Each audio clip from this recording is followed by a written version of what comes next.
Hi everyone! I-share ko nga sa inyo guys itong aking dwarf snake plant. Pansin nyo yung mga puti-puti na yan guys.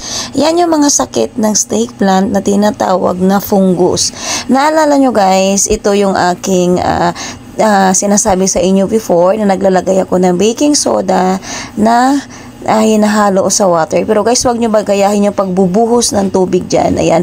Kung bubuhusan nyo man, make sure na hindi naiipon yung water doon sa kanyang leaves kasi nga nalulusaw or mabubulok yan kapag napabayaan. Since maraming guys, fungus, ang ginawa ko, kailangan talaga siyang paliguan. Minsan naman guys, is tinatanggal ko talaga sa pat, pero nanghihinayang naman ako.